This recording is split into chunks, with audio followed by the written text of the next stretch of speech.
ओम।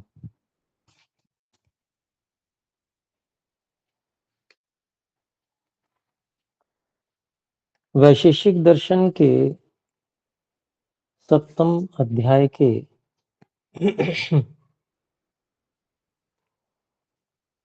6 सूत्रों को, 7वें अध्याय के द्वितीय आनेक के 6 सूत्रों को हम पढ़ चुके हैं। यहाँ तक हम में से कोई बात पूछना चाहते हैं तो कृपया हस्तोत्थापन द्वारा सूचित करें।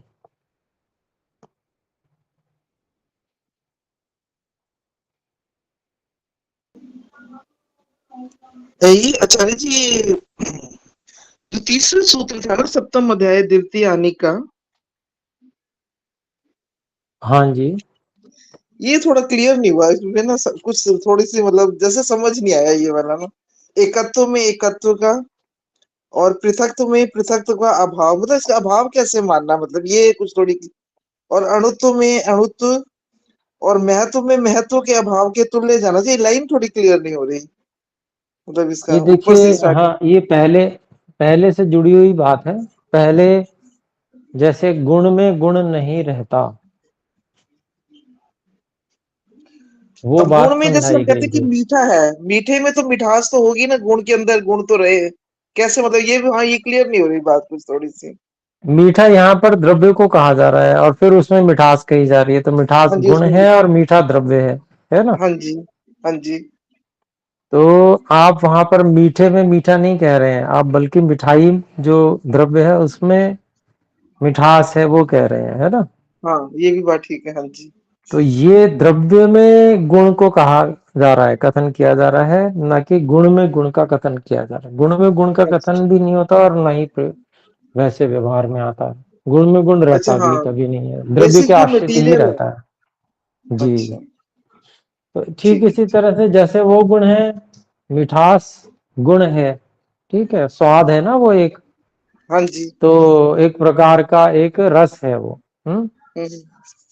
तो ठीक इसी तरह से जो अणुत्व है, महत्व है, ये भी एक गुण है। ठीक इसी तरह से जो एकत्व है और एक पृथकत्व है, ये भी गुण है। एकत्व मतलब संख्या से अभिप्राय हुआ, एक संख्या, है ना। हाँ जी। हाँ जी। तो ये गुण है, किसी भी चीज में रहता, किसी द्रव्य में रहता है ये एकत्व। हाँ, ठीक है, ठीक ठीक है है। जी, हाँ जी। ये कहना ठीक, चाहते हैं बस केवल। और कि ऐसे मतलब ही एक द्रव्य में, पृथकत्व, हाँ। पृथकत्व जो है वो भी द्रव्य में ही रहता है। पृथकत्व मतलब अलग होनापन। जैसे हम्म। जैसे कहा जाएगा कि अ, दीवार और इस हाथ से अलग है या पुस्तक से अलग है। दीवार और पुस्तक एक ही चीज नहीं है ना, अलग अलग है। ठीक है। तो ये पृथकत्व है, ये गुण है। वो दीवार में और पुस्तक में रह रहा है, अलग होनापन, है ना। मतलब दो तो चीजें हैं, वो दोनों, मतलब जो भी दो चीजें होंगी वो दोनों अलग अलग हैं, मतलब। ठीक है। हाँ, यहाँ पर जो है पृथकत्व को समझाया है केवल। तो पृथकत्व में मतलब अलग अलग होनापन, अलग अलग। ये अभिप्राय हुआ। और एकत्व ठीक में है जी। कैसे अभाव हो गया? एकत्व में एकत्व का अभाव होता है, मतलब एकत्व में, एकत्व भी अपने आप में गुण है। एकत्व किस में रहता है, तो किसी एक द्रव्य चीज में में। रहता है कि ये हाँ। द्रव्य जो है वह एक है। हम्म। तो ये एकत्व द्रव्य जो है वो किसी द्रव्य में रह रहा है ना। ठीक। तो ये हाँ जी। द्रव्य जैसे एक पुस्तक है, तो ये एक पुस्तक है। एकत्व किसमें है, पुस्तक में पुस्तक में। है। तो द्रव्य में एकत्व है, मतलब ये लेकिन एक पुस्तक एकत्व, है तो ये दूसरी पुस्तक से अलग हो गई। हाँ, वो पृथकत्व हो गया। ठीक एकत्व है। गुण संख्या हो गई और पृथकत्व गुण अलग हो गया, वो अलग होनापन है। लेकिन जो यहाँ पर हमको समझना है वो क्या समझना है, वो हमें ये समझना है कि जो एकत्व गुण है, हम्म। तो एकत्व गुण में ही एकत्व नहीं रह सकता। ये केवल समझाना चाहते हैं कि गुण में गुण नहीं रहता। गुण और में ये गुण नहीं बात है। हम, हाँ, द्रव्य में रहता है गुण, ठीक है। यही समझाने के लिए केवल यहाँ पर इस तरह से बात कही है। एकत्व में एकत्व नहीं रहता, बल्कि एकत्व किसी द्रव्य में रहता है। द्रव्य में ऐसे ही रहता एक पृथकत्व जो है वो भी किसी द्रव्य में रहता है। एक पृथकत्व में एक पृथकत्व नहीं रहता, ये अभिप्राय है। ठीक जो ठीक है। दूसरे के आश्रित है उसमें स्वयं वही चीज और आश्रित नहीं हो सकती ना। जैसे गुण हाँ द्रव्य के आश्रित है तो गुण में गुण आश्रित नहीं रह सकता, ये अभिप्राय कहना चाहते हैं बस। ठीक है। हाँ धन्यवाद जी सर। जी। तो क्योंकि संस्कृत है थोड़ा सा, और इस कारण से समझने में मुश्किल शब्द होती है। हैं, हाँ वो तो हाँ शब्द के कारण से। चलिए कोई बात नहीं, आ जाएगा। और कोई भाई बहन कोई बात रखना चाहे? चलिए, तो थोड़ा सा हम फिर आगे भी पढ़ सकते हैं। 7वां सूत्र जो ठीक से स्पष्ट नहीं हो रहा था, आधा ही हो पाया था, उसको हम फिर से लेंगे। तत्र एव विशिष्ट वृत्तम प्रतिपाद्यते। ये 7वें सूत्र की भूमिका है। तत्र एव, उसी विषय में,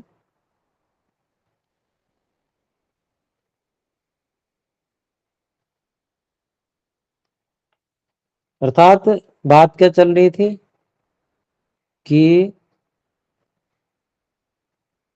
एकत्वाभावात् भक्तिस्तु न विद्यते। यदि द्रव्य में भी संख्या गुण मुख्य न माना जाए तो उसका गुणत्व का व्यवहार भी संभव नहीं होगा।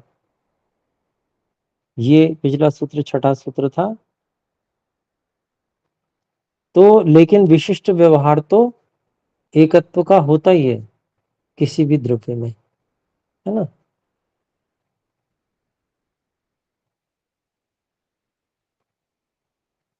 तो संख्या गुण को तो मुख्य माना ही जाएगा। तो यहां पर उसके बारे में जो विशिष्ट व्यवहार प्रतिपादन उसका किया जाता है। कार्य कारण योह एकत्व पृथक्त्व अभावात् एकत्व एक पृथक्त्व न विद्यते। कार्य और कारण की सूची में एकत्व और एक पृथक्त्व का अभाव होने से एकत्व और एक पृथक्त्व स्वसदृश गुण के कार्य कारण नहीं बनते।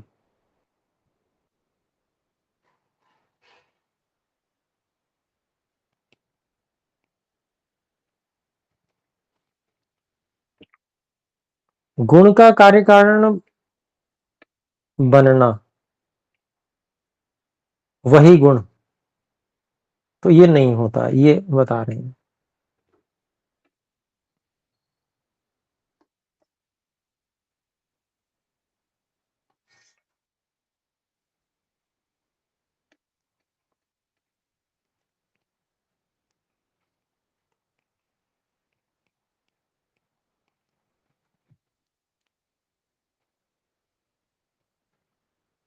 अपने सदृश गुण के कार्य कारण नहीं होते, ये विशेष बात है।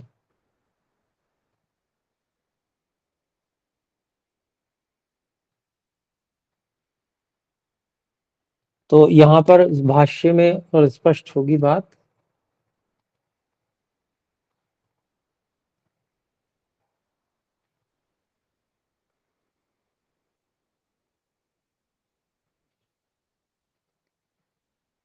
कार्य कारणे च कार्य कारण कार्य श्रेण्यायाम कार्य कारण श्रेण्याम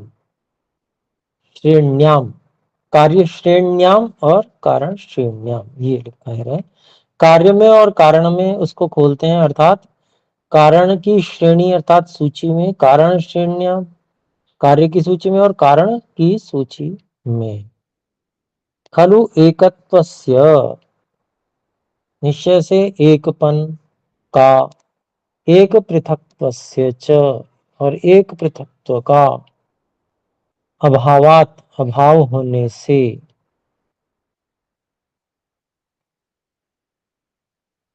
फिर कहते हैं असंभवात, अर्थात संभव न होने से। कार्य और कारण की जो सूची है उसमें एकत्व और एक पृथकत्व, ये कारण तो अपने ही जो सदृश जो गुण है, अर्थात एकत्व और एक पृथकत्व जो गुण है, उनके वो कार्य और कारण नहीं होते हैं। असंभवात, असंभव होने से। आगे कहते हैं एकत्वम एक पृथकत्वम च कार्यम कारणम च न भवति। तो एकत्व और एक पृथकत्व, स्वयं एकत्व और एक पृथकत्व का ही जो कार्य और कारण नहीं होता है। फिर आगे कहते हैं न च कार्यम भवति न वा कारणम भवति। न कार्यम भवति न वा कारणम भवति। न तो वह कार्य बनता है और न ही कारण होता है। तो कार्य और कारण समझते हैं ना। उदाहरण के लिए मिट्टी कारण है और घड़ा कार्य है।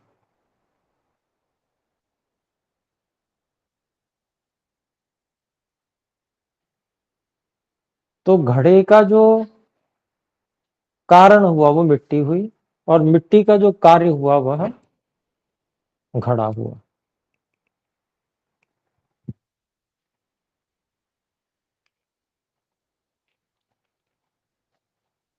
तो कार्य और कारण इस प्रकार से है कि भी मिट्टी होगी तब घड़ा बनेगा,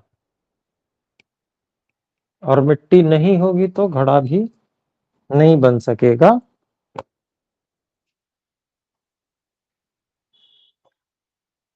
तो ये कार्यता और कारणता है।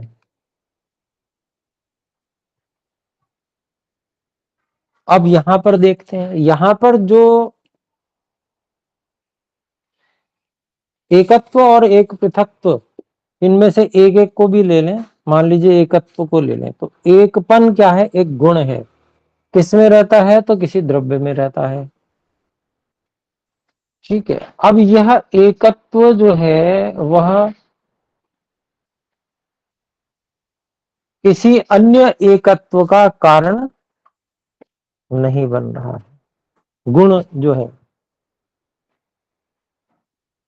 ना ही यह कार्य बन रहा है किसी अन्य एकत्व का जो गुण है। इसलिए यहां पर ये निषेध कर रहे हैं।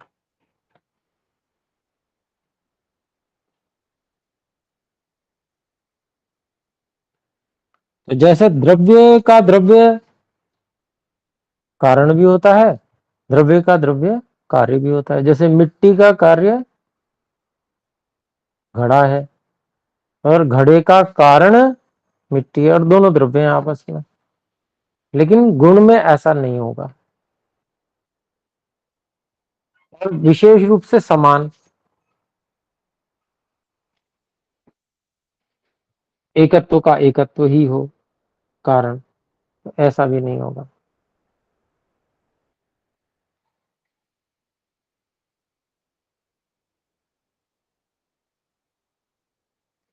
फिर आगे कहते हैं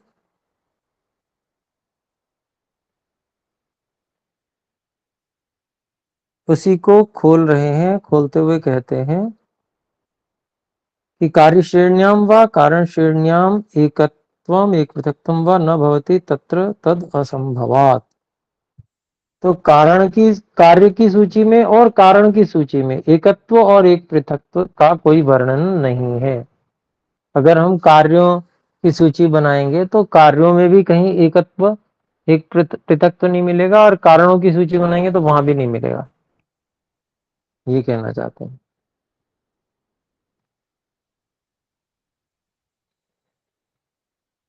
फिर आगे रूप आदि गुण के विषय में उदाहरण के रूप में प्रस्तुत कर रहे हैं। रूपादि गुणों रूपादि गुणस्य कार्यम कारणम तु भवति। रूप आदि गुण तो रूप आदि गुण के कार्य और कारण तो होते हैं।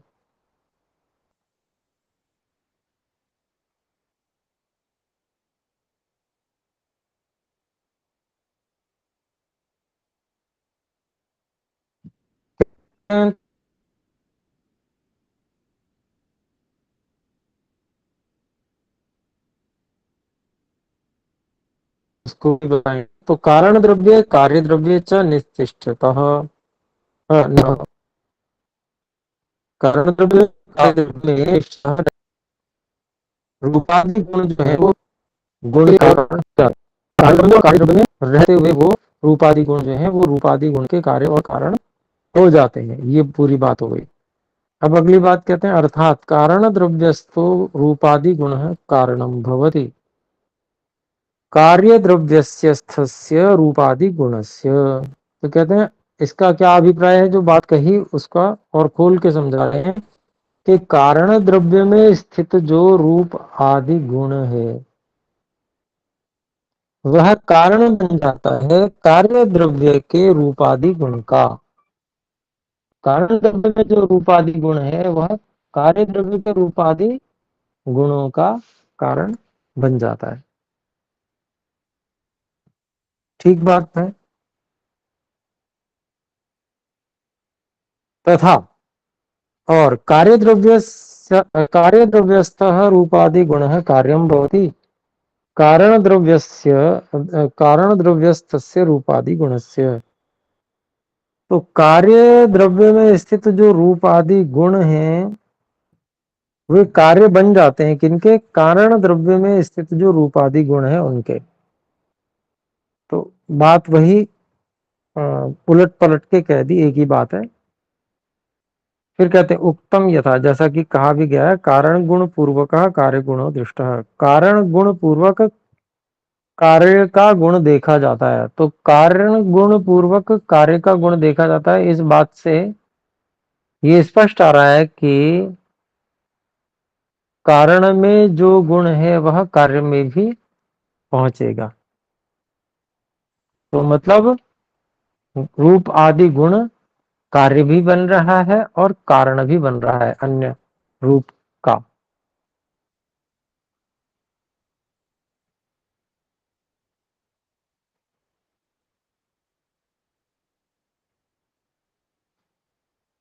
फिर आगे कहते हैं परंतु एकत्वम एक पृथकत्वम च गुण। लेकिन एकत्व और एक पृथकत्व ये जो गुण है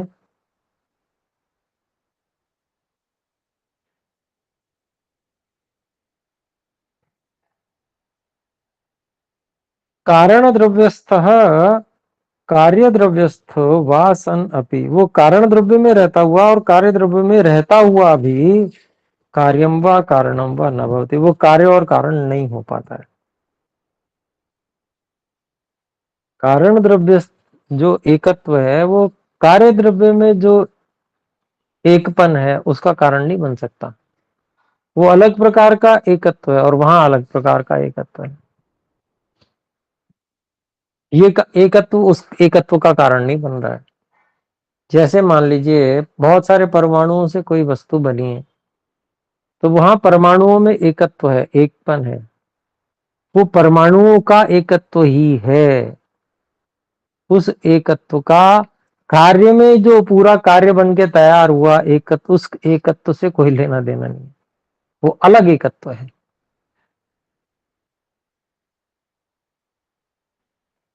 ना। वो कारण नहीं बन रहा उनका एकत्व उसके एकत्व में, ये कहना चाहते हैं। क्योंकि वो बिल्कुल सर्वथा भिन्न चीज है एकत्व, एकपन, परमाणुओं का एकपन है वो। और वहां पूरी चीज बन गई, मान लो शरीर, एक शरीर खड़ा हो गया, तैयार हो गया, वो एक शरीर, एक व्यक्ति। वहां एक व्यक्ति, एक का व्यवहार वहां हो रहा है यद्यपि, लेकिन परमाणुओं का जो एकत्व है वो इस एक व्यक्ति के उत्पन्न होने में कारण नहीं बन रहा। एकत्व जो यहाँ पर दिखाई दे रहा है, ये कहना चाहते हैं।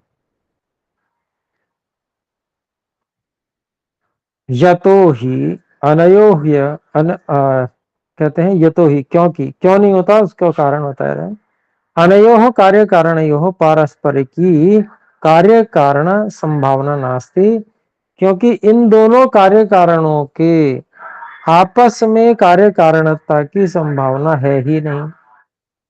परमाणु का एकत्व जो बिल्कुल अलग चीज है, शरीर का एकत्व जो है वह बिल्कुल ही अलग चीज है। उसमें कार्य कारणता का संबंध ही फिट नहीं होता। गुण में जो रूप आदि गुण है वहां तो हो रहा है संबंध। तो उसमें भी जैसे मान लीजिए पीला कारण, जो धागे हैं पीले हैं, ठीक है, और वस्त्र बना वो भी पीला बना, तो धागों का पीलापन कारण गुण है और वस्त्र का पीलापन कार्य गुण है। तो कारण गुण पूर्वक कार्य गुणो दृष्टा, तो कारण गुण पूर्वक कार्य का गुण पीला ही आ गया। तो वह रूप कार्य हुआ इस रूप धागों वाले रूप गुण का, इनमें संबंध है सीधा सीधा। तो ये समझाना चाहते हैं, बताना चाहते हैं, कहना चाहते हैं, समझने का अपने को प्रयास करना पड़ेगा, क्योंकि विषय थोड़ा सा उदाहरण से थोड़ा भिन्न है। उदाहरण रूप गुण का है, उससे विपरीत ये उदाहरण है कि भाई जैसा रूप गुण है ऐसा ये नहीं है। उदाहरण ऐसे भी हुआ करते हैं, है ना। एक तो साधर्म्य से उदाहरण होता है, एक उदाहरण वैधर्म्य से भी होता है। तो वैधर्म्य से जहां उदाहरण होता है तो वहां पर व्याप्ति में इस प्रकार का बनता है, जैसा वो है ऐसा ये नहीं है, इस कारण से ये जो है वैसा नहीं, अलग है। इस तरह से यहां पर उदाहरण को समझाया गया है।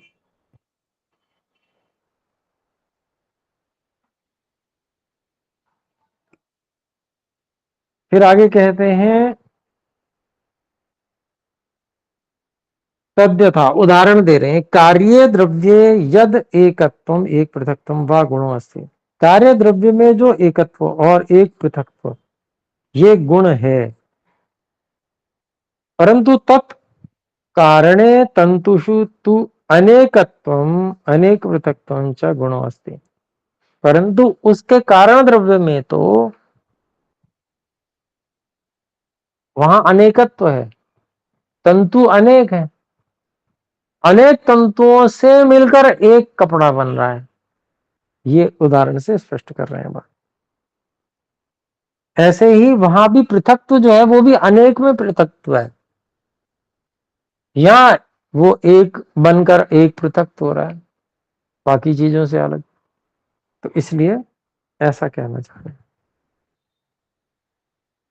परंतु तत्कारणे तंतुषु तु अनेकत्वम अनेक पृथकत्वम च गुणो अस्ति। ये हमने बात करी ली। फिर आगे कहते हैं संख्या गुणत्वादपि कार्यस्थैका संख्या, संख्या गुण होने पर भी कार्यस्था एका संख्या, कार्य में स्थित जो एक संख्या है, न कारणस्थ संख्या अनेकत्वम अनुसरति।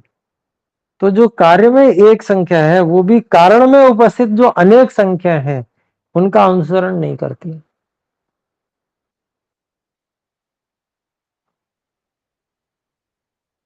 क्योंकि अनेक से एक बन रहा है, तो जब अनेक से एक बन रहा है तो कारण गुण पूर्वक कार्य नहीं हुआ ना।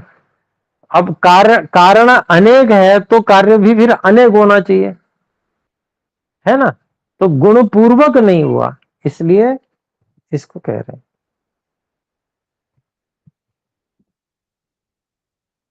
तो न कारण गुण पूर्वकम कार्यस्थ संख्या एकत्वम। तो कारण गुण तो अनेकत्व है, लेकिन कार्य द्रव्य में एकत्व आ रहा है, इसलिए। तो कहते हैं अथ च एकस्य वस्त्रस्य शिरोवेष्टनम अंगरक्षकम कौपीनादिकम च इति अनेकानि परिधानीयानि सीव्यन्ते। और फिर कहते हैं एक वस्त्र का एक थान होता है कपड़े का, उससे पगड़ी बना लेते हैं, शिरोवेष्टम पगड़ी भी बना लेते हैं, अंग रक्षकम अंगोछा भी बना लेते हैं, कौपीन आदिकम लंगोट भी उसी से बना लेते हैं, च इति अनेकानी, इस प्रकार से अनेक परिधानी यानी, जो पहनने योग्य, परिधानी यानी अर्थात पहनने योग्य जो है, सीव्यंते सिल लिए जाते हैं, सीव्यंते क्रियंते निर्मीयंते वा, तो अर्थात तीनों में से कोई भी क्रिया लगा लेंगे यहाँ पर, सिले जाते हैं, बनाए जाते हैं, किए जाते हैं। तेषाम कारणम तु एकम वस्त्रम, और उनका जो कारण है वो एक ही वस्त्र है। तस्य कार्याणि तु अनेकानि, लेकिन उसके जो कार्य हैं वो तो बहुत सारे हैं। सीयुतानि, सिले हुए अनेक कार्य हैं। शिरोवेष्टन आदि, अर्थात पगड़ी आदि हैं, पगड़ी है, कौपीन है, अंगोछा है, ऐसे बहुत सारे हैं। कुर्ता मान लीजिए। कारणे वस्त्रे खलु एकत्वम एक पृथक्त्वम, कारण वस्त्र में तो एकत्व है और एक पृथक्त्व है। तत्कार्येषु, उसके कार्यों में, शिरोवेष्टन आदिषु, अर्थात पगड़ी आदि में तो अनेकत्व, उसमें तो, उनमें तो अनेकत्व है। अनेक पृथक्त्व अस्ति, और अनेक पृथक्त्व है, अनेकों में अलग अलग पन। न चा एतत् कारण गुण पूर्वकम, ये भी कारण गुण पूर्वक तो नहीं है। अतः संख्याया एकत्वम एक पृथक्त्वम च, इसलिए संख्या का जो एकत्व है और एक पृथक्त्व है, कार्य श्रेण्याम कार्य कोट्याम, कार्य की श्रेणी में और कार्य की कोटि में एक ही बात है। कारण श्रेण्याम कारण कोट्याम, अर्थात कारण की श्रेणी में, कारण की कोटि में, न स्तः, ये दोनों चीजें नहीं है। शंकर मिश्रादि भी कार्य कारण योर अवयव अवयविनोह भेदम सांख्यियम कल्पयित्वा, शंकर मिश्रा आदि जी के द्वारा कार्य और कारण और अवयवी और अवयव के अभेद जो सांख्य में इस प्रकार की बात आती है, उसकी कल्पना करके तन निराकरणार्थम, उस सांख्य मत का खंडन करने के लिए, सूत्रम असंबद्धम व्याख्यातम, सूत्र की असंबद्ध व्याख्या की है। तत्र न तथा प्रसंग, वहां पर इस प्रकार का प्रसंग नहीं है। प्रसंगस्तु अत्र गुणानाम पारस्परिक कार्य कारणात्मक, यहाँ प्रसंग तो गुणों के आपस में कार्य कारणपन का पन स्वरूप वाला है। उत्तर सूत्रेण अपि स्पष्टम एतद, बाद वाले सूत्र से भी यह स्पष्ट है कि एतत् अनित्य नित्ययोर व्याख्यातम, यह जो है अनित्य और नित्य, इन दोनों के विषय में व्याख्यात किया गया। अगला सूत्र पढ़ लेंगे हम अगली कक्षा में, अभी समय हो चुका है, आइए मिलकर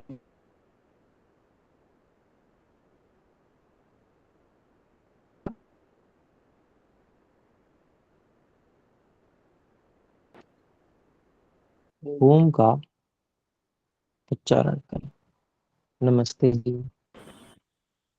नमस्ते आचार्य। नमस्ते।